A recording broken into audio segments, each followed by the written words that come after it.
तो हेलो बच्चे, कैसे हैं आप। मैं हूं आपका डीजे सर की ईस्टर्न कोचिंग सेंटर का डायरेक्टर। और आज आप लोग ये सोच रहे होंगे कि डीजे सर इतना ज्यादा खुश क्यों। क्योंकि बच्चे हमने तो बायोलॉजी और फिजिक्स स्टार्ट कर दिए हैं। अब फर्स्ट टाइम हमारे बोर्ड में केमिस्ट्री आ रहे हैं, वो भी फिजिकल केमिस्ट्री का एक शानदार और बहुत ही बढ़िया चैप्टर इलेक्ट्रोकेमिस्ट्री। बच्चे इस चैप्टर के बारे में आपको क्या बता जाए कि ये चैप्टर बहुत ही सिंपल टाइप है, लेकिन हाँ एग्जाम के पॉइंट ऑफ व्यू से बहुत ही ज्यादा इंपॉर्टेंट है। यानी कि इलेक्ट्रोकेमिस्ट्री इससे बहुत ही बेसिक सवाल आते हैं और ये पे मान लीजिए कि 3 से 4 सवाल तो हर साल पूछे जाते हैं नीट में। इस चैप्टर का वेटेज नीट में भी ज्यादा है, जेई में भी ज्यादा है, और लेकिन सवाल बहुत ही आसान आते हैं, एकदम सिंपल लल्लू सा। यानी कि जो भी ये लेक्चर्स मेरा लेक्चर्स वाइज इलेक्ट्रोकेमिस्ट्री को देख लेगा, आप ये मान लीजिए कि 100% श्योर हो गया उसका एग्जाम में कभी भी सवाल इस चैप्टर से गलत नहीं हो पाएगा। तो हम लोग केमिस्ट्री का फिजिकल केमिस्ट्री का पहला चैप्टर स्टार्ट करेंगे, इलेक्ट्रोकेमिस्ट्री। आइए स्टार्ट करते हैं बिना टाइम पास किए। इलेक्ट्रोकेमिस्ट्री बच्चे, पहला तो इसका डेफिनेशन, इलेक्ट्रोकेमिस्ट्री होता क्या है। The science which deals with electrical and chemical energy. यानी कि इलेक्ट्रिकल और केमिकल एनर्जी का सिंपल मान लीजिए इन दोनों का जो रिलेशन का स्टडी है, इन दोनों का जो संबंध का स्टडी है, इन दोनों में एक दूसरे में क्या रिश्ता है इलेक्ट्रिकल और केमिकल एनर्जी का, इनका रिश्ता को जो समझाने वाला जो चैप्टर है वही हमारे पास इलेक्ट्रोकेमिस्ट्री है। यानी कि इलेक्ट्रोकेमिस्ट्री में इलेक्ट्रिकल केमिकल दोनों के बारे में बात किया गया है। यानी कि the science which deals with electrical as well as chemical energy, chemical और इलेक्ट्रिकल एनर्जी के बारे में, इलेक्ट्रिकल एनर्जी का रिलेशन को बताने वाला, इन दोनों में जो संबंध है उसे बताने वाला जो चैप्टर है वही क्या हमारे पास इलेक्ट्रोकेमिस्ट्री है। यानी कि इलेक्ट्रोकेमिस्ट्री में हम लोग केमिकल एनर्जी और इलेक्ट्रिकल एनर्जी इन दोनों के बारे में बात करने वाले हैं। तो इसमें आइए पहले हम लोग कुछ इंपॉर्टेंट पॉइंट्स आते हैं, उनको ध्यान से देखते हैं और समझते हैं। पॉइंट्स नंबर 1, H+ का हाइड्रेशन नहीं होता है। पहली बात तो ये कि सर हाइड्रेशन होता क्या है।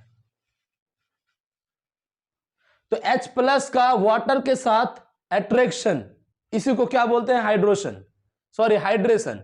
जो हमारे पास H+ आयन होते हैं वाटर के साथ जो अट्रैक्शन शो करते हैं, इसी को क्या बोलते हैं, हाइड्रेशन बोलते हैं। जो हमारे H+ होते हैं वो वाटर के साथ हाइड्रेशन शो नहीं करते हैं। यानी कि मान लीजिए कोई भी A आयन है और ये हमारा वाटर के साथ क्या शो कर रहे हैं, अट्रैक्शन।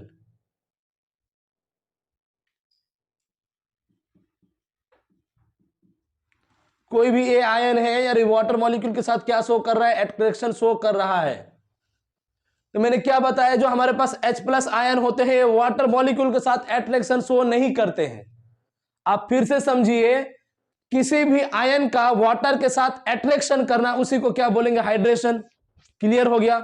और जो हमारा H+ आयन होता है यह हाइड्रेशन को शो नहीं करता है।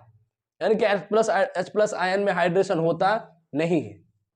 इसका भी क्या कारण है, क्योंकि H+ आयन का साइज बहुत ही ज्यादा स्मॉल है, इतना ज्यादा स्मॉल है कि वाटर के साथ अट्रैक्शन होना पॉसिबल ही नहीं है, ऐसे फ्रीली मूव करते रहते हैं। अगला क्या है, reaction with water equal hydrolysis. किसी भी आयन का, किसी भी मॉलिक्यूल का वाटर के साथ रिएक्शन होना, इसी को हाइड्रोलाइसिस बोलते हैं। हाइड्रोलाइसिस हुआ है इसका मतलब वाटर के साथ रिएक्शन हो चुका है। हाइड्रेशन हुआ है इसका मतलब वाटर के साथ अट्रैक्शन हुआ है।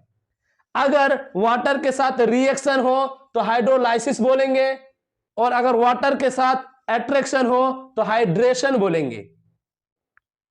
H+ आयन वाटर के साथ कोई अट्रैक्शन दिखाते नहीं है, इसीलिए H+ में हाइड्रेशन भी नहीं होता है। अगला पॉइंट क्या है, दुनिया में जितना भी आयन्स है, जितना भी फ्री आयन्स है, उनमें से सबसे ज्यादा मोबिलिटी, फुर्तीलापन दिखाने वाला आयन कौन है, H+ आयन। यानी कि H+ आयन में सबसे ज्यादा कंडक्टेंस पावर है, यानी कि मोबिलिटी है। यानी कि सेम एक्वस सॉल्यूशन में आप दुनिया में सब आयन को रखे तो उनमें से सबसे ज्यादा स्पीड में चलने वाला आयन का नाम क्या होगा, H+ आयन होगा। आप अलग अलग बीकर लीजिए, अलग अलग बर्तन लीजिए और वहां में सेम सॉल्यूशन बनाइए। मान लीजिए हमने सेम सॉल्यूशन बनाया, अलग अलग बर्तन में और अलग अलग आयन को रख दिया, तो पता चला कि सबसे ज्यादा स्पीड में चलने वाला आयन क्या है? H+ आयन है। मान लीजिए आप एक सॉल्यूशन लीजिए और वहां पर बहुत सारा आयन को रखिए और वहां पर H+ आयन को भी रखिए, आप ये देख पाएंगे कि सबसे स्पीड में सबसे ज्यादा मोबिलिटी कंडक्टेंस कौन सा करेगा? H+ आयन, क्योंकि इसका साइज सबसे छोटा है। और इनका जो मोबिलिटी है, चलने का तरीका है, एक तरह का क्या है, इस इफेक्ट के नाम से जानते हैं ग्रोथस या फिर जंपिंग इफेक्ट। यानी कि मोबिलिटी बहुत ही ज्यादा है, बहुत ही ज्यादा बोले तो मैक्सिमम है टोटल आयनों में से, क्योंकि इसका साइज सबसे ज्यादा छोटा है। इनको ट्रेवल करने में, इनको सॉल्यूशंस में चलने में सबसे कम रेजिस्टेंस फील होता है, ये आसानी से मोबाइल में आसानी से चल पाते हैं। अगला क्या है? Number of ion directly proportional to conductance. किसी एक्वस सॉल्यूशन का कंडक्टेंस क्या होगा, यह हमारा नंबर ऑफ आयन डिसाइड करेंगे। यानी कि मान लीजिए कि एक्वस सॉल्यूशन है, इसमें नंबर ऑफ आयन अभी 2 है, तो कंडक्टेंस कुछ और होगा। हमने इसमें नंबर ऑफ आयन 5 कर दिया, ऑब्वियसली कंडक्टेंस बढ़ जाएगा। यानी कि कंडक्टेंस नंबर ऑफ आयन पर डिपेंड करता है। नंबर ऑफ आयन जितना ज्यादा होगा, कंडक्टेंस उतना ही ज्यादा होगा। अगर हमें कंडक्टेंस बढ़ाना है तो नंबर ऑफ आयन को बढ़ाना पड़ेगा, और चाहते हैं कंडक्टेंस कम हो तो नंबर ऑफ आयन को कम कर दो। सेम सॉल्यूशन में मान लीजिए हमारे पास ये 1 लीटर का सॉल्यूशन है, 1 लीटर सॉल्यूशन, इसमें अभी नंबर ऑफ आयन 5 है। हमें क्या करना है? कंडक्टेंस बढ़ाना है, कंडक्टिविटी बढ़ाना है, कंडक्टेंस बढ़ाना है। अगर हम लोग कंडक्टेंस बढ़ाना पड़ेगा तो मान लीजिए हम लोग आयन को 5 से हटा के कितना कर दिए? 10। सॉल्यूशन 1 लीटर का है अभी भी, लेकिन अब कंडक्टेंस ज्यादा आएगा क्योंकि number of ion same solution में बढ़ गया है। अगर हम लोग आयन का नंबर 20 कर देंगे तो कंडक्टेंस और बढ़ेगा, आयन का नंबर 40 कर देंगे तो कंडक्टेंस और बढ़ेगा, और आयन का नंबर अगर 5 से कम कर दे, 1, 2, तो कंडक्टेंस ऑब्वियस से घट जाएगा। यानी कि नंबर ऑफ आयन और कंडक्टेंस में कौन सा रिश्ता है बच्चे? डायरेक्टली प्रोपोर्शनल का। क्या सर? हाँ, डायरेक्टली प्रोपोर्शनल का। अगर आपको कंडक्टेंस बढ़ाना है तो नंबर ऑफ आयन बढ़ा दीजिए सॉल्यूशन में, कंडक्टेंस ऑटोमेटिक बढ़ जाएगा। दूसरा क्या है? Mobility directly proportional to conductance. किसी आयन का मोबिलिटी जितना ज्यादा होगा उस सॉल्यूशन का कंडक्टेंस उतना ही ज्यादा आएगा। ऑब्वियस बात है यार, कॉमन सेंस है। सेम सॉल्यूशन में पहले हमने मान लीजिए कि K+ आयन को रखा था, पहले हमारे पास K+ आयन था, कंडक्टेंस कुछ और था। अब हमने K+ आयन को हटा के H+ आयन रखे, क्या कंडक्टेंस सेम रहेगा? हमने आयन बदल दिया तो कंडक्टेंस बदल जाएगा। क्यों? क्योंकि मोबिलिटी बदल गया है। हाँ, K+ आयन का मोबिलिटी कुछ और था और H+ का कुछ और है,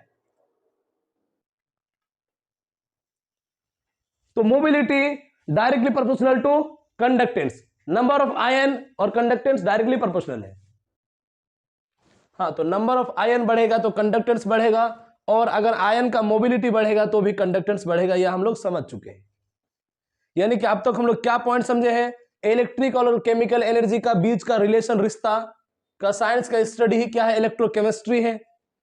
वाटर के साथ रिएक्शन को हाइड्रोलाइसिस बोलते हैं, वाटर के साथ एट्रैक्शन को हाइड्रेशन बोलते हैं, जो कि H+ आयन शो नहीं करते हैं। मोबिलिटी में, फुर्तीलापन में, सॉल्यूशन में सबसे तेज दौड़ने में टॉप हमेशा H+ आएंगे, मैक्सिमम मोबिलिटी शो करेंगे। इसे ग्रोथस या फिर जंपिंग इफेक्ट भी बोलते हैं। नंबर ऑफ आयन बढ़ेगा तो कंडक्टेंस बढ़ेगा, मोबिलिटी बढ़ेगा तो भी कंडक्टेंस बढ़ेगा। लेकिन हां, अगर नंबर ऑफ आयन और मोबिलिटी इन दोनों को प्रायोरिटी दिया जाए तो हमेशा नंबर ऑफ आयन को देना है। यानी कि मान लीजिए कि किसी भी सॉल्यूशन का मोबिलिटी ज्यादा है, यानी कि सिंपली नंबर ऑफ आयन और मोबिलिटी इन दोनों में से नंबर ऑफ आयन को प्रायोरिटी ज्यादा देना है। अगर नंबर ऑफ आयन ज्यादा है तो कंडक्टेंस ज्यादा होगा, उसका मोबिलिटी चाहे कम हो चाहे ज्यादा हो। क्या मैं ये कह दूं कि number of ion main factor है कंडक्टेंस के लिए? कंडक्टेंस को बदलना है तो नंबर ऑफ आयन बदल दो, मोबिलिटी बदलो या फिर नहीं बदलो, नो मैटर कोई फर्क नहीं पड़ता है। अब अगला हमारे पास फैक्टर है साइज ऑफ आयन। आयन का साइज भी तो छोटा बड़ा सकता है, H+ छोटा है, K+ उससे बड़ा है, मान लीजिए कि Li+ वगैरह अलग अलग, यानी कि आयन का साइज भी चेंज हो सकता है। जब आयन बदलेगा तो आयन का साइज बदलेगा, और जब आयन का साइज बदलेगा उस हिसाब से हमारे पास कंडक्टेंस कैसे बदलेगा, ध्यान से देखिए।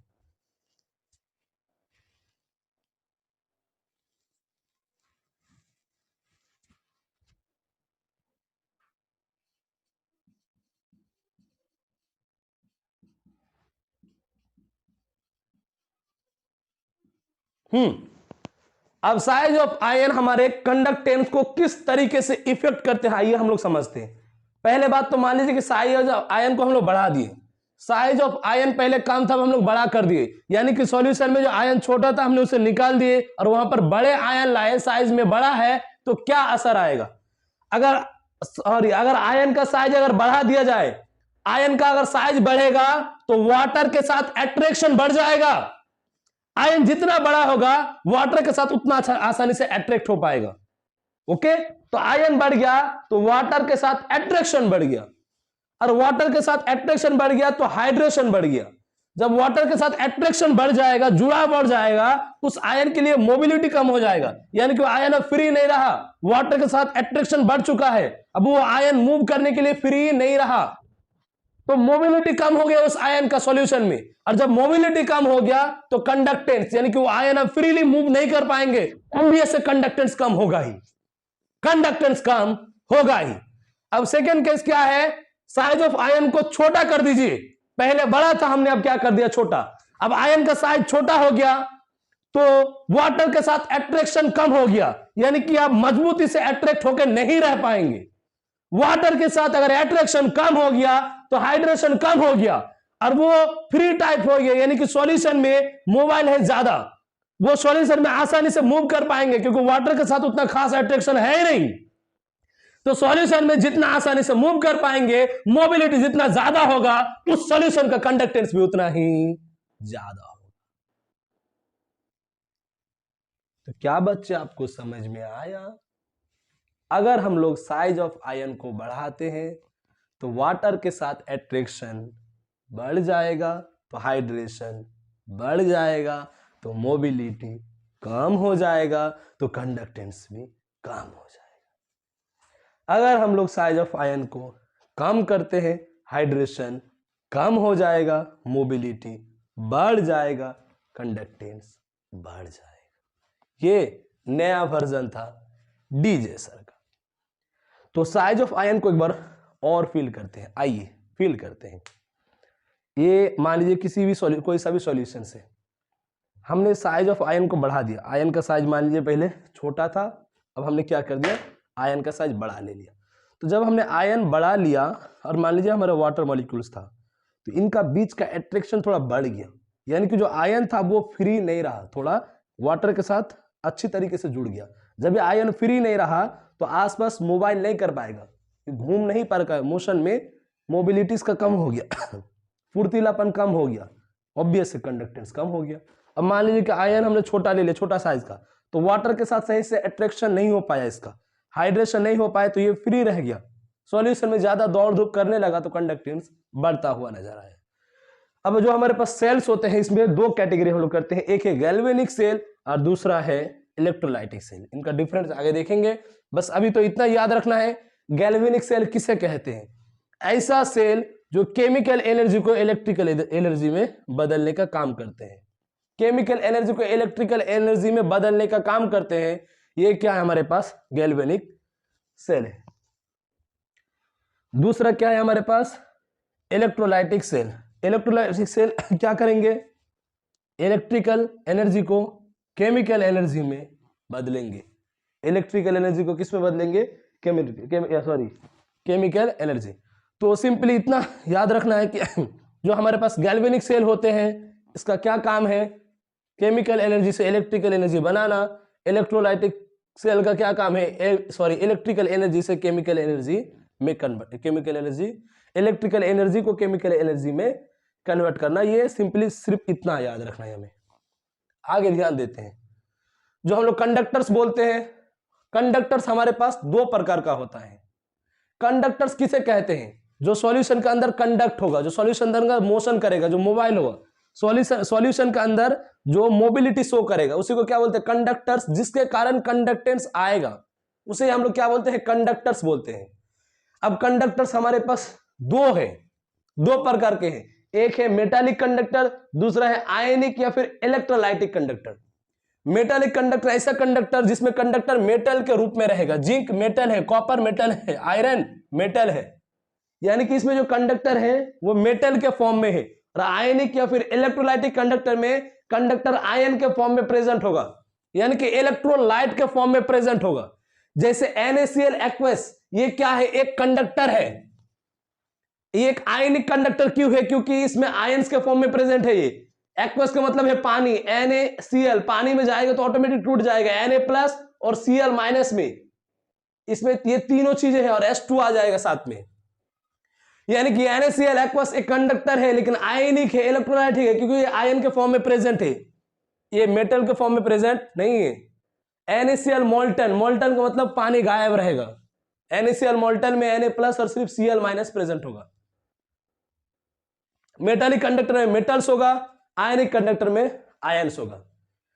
अब मेटल का कुछ प्रॉपर्टी होता है और आयन का या फिर इलेक्ट्रोलाइट का कुछ अपना प्रॉपर्टी होता है। आइए समझते हैं। जैसे ही मान लीजिए कि मेटल के अंदर कोई एक हमारे पास मेटल है, क्या मेटल के अंदर क्या फ्री इलेक्ट्रॉन्स होते हैं? हम लोग ये बात जानते हैं। ये मान लीजिए कोई एक मेटल है, मेटल का रॉड है, इसके अंदर क्या होगा? फ्री इलेक्ट्रॉन्स, फ्री इलेक्ट्रॉन्स होगा। जैसे ही हम लोग टेम्परेचर बढ़ाएंगे, जैसे हमने क्या किया? मेटल का टेम्परेचर बढ़ाया, टेम्परेचर बढ़ाने से ये इलेक्ट्रॉन रैंडम मोशन करने लगे, यानी कि ये मूवमेंट और तेजी से करने लगे, एक इधर तो इधर तो इधर इधर, यानी कि इनका रैंडम मोशन बढ़ गया टेम्परेचर बढ़ाने से।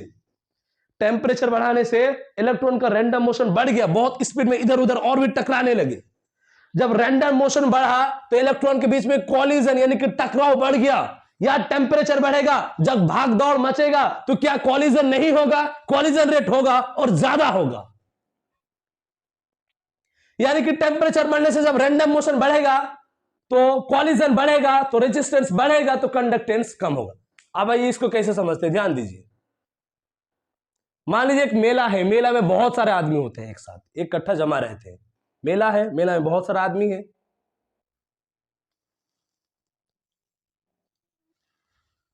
अचानक मान लीजिए कि वहां पर कोई, उस मेला में कोई आतंकवादी आ गया मान लीजिए, या फिर कोई मान लीजिए कोई गुंडागर्दी आ गया उस मेला के अंदर, या फिर ये मान लीजिए कि भूकंप आ गया उस एट ए टाइम। तो क्या आदमी चाह के भी आसानी से जल्दी से भाग पाएगा? नहीं, क्योंकि मेला है, बहुत सारा आदमी है, ऐसा लगेगा कि कोई रास्ता ही नहीं है, जिधर जाएंगे उधर टकराएंगे एक दूसरे से। अगर ये पूरा रास्ता खाली होता तो हम जल्दी से भाग पाते, वहां से अपने आप को निकाल पाते। लेकिन मेला है, बहुत सारा आदमी है, रुकावट बहुत ज्यादा है, अब जिधर भी जाएंगे आदमी से टकराएंगे, क्योंकि आपके चारों ओर क्या है? बहुत सारा आदमी है। यानी कि टेम्परेचर बढ़ाने से बहुत सारे इलेक्ट्रॉन रहते हैं, ये लोग चाहकर भी नहीं भाग पाते हैं, एक दूसरे से कॉलिजन करते रहते हैं, और कॉलिजन के कारण रेजिस्टेंस बढ़ जाता है, यानी कि इलेक्ट्रॉन आसानी से पास आउट नहीं हो पाते हैं।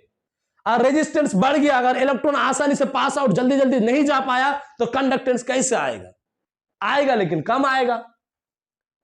तो सर हमने यहां क्या समझा कि टेम्परेचर बढ़ाने से ये जो हमारे पास इलेक्ट्रॉन होते हैं ना मेटल के अंदर, ये रैंडमली मोशन करना स्टार्ट कर देते, बहुत तेजी से इधर उधर भागना शुरू करते हैं, एक दूसरे से टकराते हैं, कॉलिजन होता है, रेजिस्टेंस बढ़ जाता है। रेजिस्टेंस का मतलब रुकावट बढ़ गया। अब जब रुकावट बढ़ गया तो कंडक्टेंस ऑटोमेटिक कम हो जाएगा, क्योंकि जितना जल्दी पहुंचता इलेक्ट्रॉन उतना ज्यादा कंडक्टेंस आता, लेकिन इलेक्ट्रॉन जल्दी पहुंच नहीं पाया क्योंकि रेजिस्टेंस बढ़ गया। रेजिस्टेंस क्यों बढ़ा? क्योंकि कॉलिजन बढ़ा। कॉलिजन क्यों बढ़ा? क्योंकि रैंडम मोशन बढ़ा। रैंडम मोशन क्यों बढ़ा? क्योंकि टेम्परेचर बढ़ा। यानी कि सीधा सीधा बोल सकते हैं कि टेम्परेचर बढ़ने से कहीं ना कहीं रेजिस्टेंस बढ़ता है मेटलों में, और रेजिस्टेंस बढ़ने से कहीं ना कहीं कंडक्टेंस घटता है। क्या मैंने सही कहा? बिल्कुल सही कहा। नेक्स्ट, अब हम लोग चलते हैं आयन या फिर इलेक्ट्रोलाइट्स के ओर। इलेक्ट्रोलाइट्स में हमने एग्जांपल लिया था NaCl एक्वस, Na+Cl- वाटर, और मोल्टन में वाटर गायब। हाँ, अब मान लीजिए कि हमारे पास सॉल्यूशन है, NaCl का मान लीजिए कि सॉल्यूशन है, aqueous solution of NaCl। Solution में मान लीजिए कि हमने टेम्परेचर बढ़ा दिया, तो जो Na+Cl- आयन था वो जल्दी से सॉल्यूशन में इधर उधर भागने लगे, यानी कि आयनों का मोबिलिटी बढ़ गया। मोबिलिटी मतलब चलने का रफ्तार बढ़ गया सॉल्यूशन में। मोबिलिटी, अब स्पीड में मोबाइल होने लगे, जाने लगे। जब आयनों का मोबिलिटी बढ़ गया, स्पीड में जाने लगा, तो सॉल्यूशन का रेजिस्टेंस अपने आप घट गया, रुकावट, यानी कि सॉल्यूशन में अब स्पीड जल्दी जल्दी जाने लगा, आयन स्पीडली मूव आउट करने लगे, मोबिलिटी बढ़ गया, तो कहीं ना कहीं हमारे पास जो सॉल्यूशन है उसका रेजिस्टेंस कम हो गया। अब जब सॉल्यूशन का रेजिस्टेंस कम हो गया, रुकावट कम हो गया, तो सॉल्यूशन का कंडक्टेंस बढ़ता हुआ नजर आएगा। यानी कि सॉल्यूशन में नंबर ऑफ आयन जितना ज्यादा रहेगा, अगर हम लोग टेम्परेचर बढ़ाएंगे और हम लोग तापमान को बढ़ाते हैं तो आयन का मोबिलिटी बढ़ जाता है, और आयन का मोबिलिटी बढ़ने के कारण रेजिस्टेंस कम हो जाता है, और जब रेजिस्टेंस कम होता है सॉल्यूशन का कंडक्टेंस बढ़ जाता है। क्या आप लोग समझ पा रहे हैं? फिर से ध्यान से देखिए, मेटल के अंदर टेम्परेचर बढ़ा, रैंडम मोशन बढ़ा, कॉलिजन बढ़ा, रेजिस्टेंस बढ़ा, कंडक्टेंस घटा। आयनिक या फिर इलेक्ट्रोलाइटिक में टेम्परेचर बढ़ा, आयनिक मोबिलिटी बढ़ा, रेजिस्टेंस घटा, कंडक्टेंस बढ़ा। अब क्या है ये देखते हैं, कुछ नोट पॉइंट है। नोट पॉइंट क्या है? पहला, कंडक्टेंस कंपैरिजन में आयन नंबर को ज्यादा प्रायोरिटी दिया गया है, यानी कि number of ion main factor होगा कंडक्टेंस कंपैरिजन के लिए, आयन मोबिलिटी के हिसाब से। दूसरा, all ion show hydration effect except H+, यानी कि H+ आयन के अलावा सब आयन हाइड्रेशन इफेक्ट शो करते हैं, वाटर के साथ अट्रैक्शन शो करते हैं, सिर्फ H+ नहीं शो करते हैं। तीसरा, इन चैप्टर में हम लोग जितना भी पॉइंट पढ़ेंगे, जितना भी हम लोग पढ़ेंगे, जैसे कि इस चैप्टर में जहां जहां भी लेंथ आएगा और एरिया आएगा, इसका यूनिट हमेशा cm सेंटीमीटर में लेना है। ये बहुत इंपॉर्टेंट पॉइंट है बच्चे, अगर एग्जाम में मीटर में दिया रहा है या फिर किसी भी यूनिट में दिया रहा है, हमें हमेशा सेंटीमीटर में लेना है। किसको? लेंथ और एरिया को। किसी भी इलेक्ट्रोलाइट का valence factor less than 1 not possible. किसी भी इलेक्ट्रोलाइट का वैलेंस फैक्टर 1 से कम हो ही नहीं सकता है। मिनिमम कितना होगा? 1 या फिर 1 से ज्यादा हो सकता है, जितना ज्यादा हो सके। ये क्या था? सिंपली कंडक्टेंस कंपैरिजन के लिए आयन नंबर ज्यादा प्रायोरिटी में है आयन मोबिलिटी से। सभी आयन हाइड्रेशन इफेक्ट शो करते हैं, H+ नहीं शो करते हैं। इस चैप्टर में लेंथ और एरिया को हमेशा सेंटीमीटर में लेना है। जब हम लोग कैलकुलेट करेंगे तो आपको वहां बताएंगे कब क्या लेना है। तो बच्चे आप इसे जल्दी से नोट डाउन कीजिए। और यहां पर हमारा इलेक्ट्रोलाइट्स का लेक्चर 1 समाप्त होता हुआ नजर आ रहा है। फिर हम लोग मिलते हैं इलेक्ट्रोकेमिस्ट्री का लेक्चर 1 समाप्त हो गया है। अब फिर हम लोग मिलेंगे लेक्चर 2 के साथ। आप इसे नोट डाउन कर लीजिए। थैंक्स, धन्यवाद बच्चे। प्लीज हमारे चैनल को सब्सक्राइब कीजिए।